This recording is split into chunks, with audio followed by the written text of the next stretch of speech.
বাংলা সাহিত্যে এমন একজন গীতিকবি এবং কণ্ঠশিল্পী রয়েছেন যাকে বিশেষ বিশেষ বিশেষ উপাধি দিয়ে ভূষিত করা হয়ে থাকে।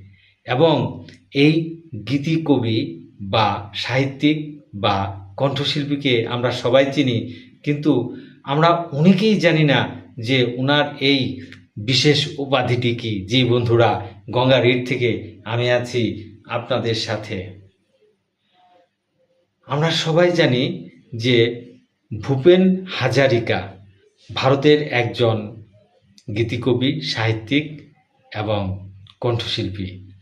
ভূপেন হাজারিকা কিন্তু সবসময় মা, মাটি ও মানুষ নিয়ে লিখে থাকেন এবং গান গেয়ে থাকেন।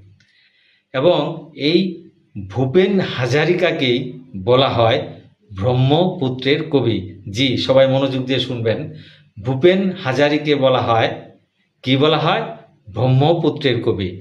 ভূপেন হাজারিকা ব্রহ্মপুত্রকে শুধু একটি নদ বা নদীই নয়, এই ব্রহ্মপুত্রকে তাদের সংস্কৃতির অংশ হিসেবে বিবেচনা করে থাকেন। কেননা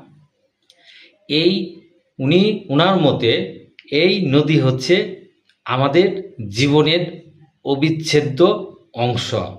কেননা এই নদীকে কেন্দ্র করে আসাম এবং ভারতের উত্তর এবং উত্তর পূর্ব অংশে মানুষের জীবন জীবিকা এবং সব কিছুই নির্ভর করে এই নদীর উপর। সেই জন্য ভূপেন হাজারিকা তার গানে, লেখায়, সাহিত্যে ব্রহ্মপুত্রকে বিশেষভাবে গুরুত্ব দিয়ে থাকেন এবং তুলে ধরেন।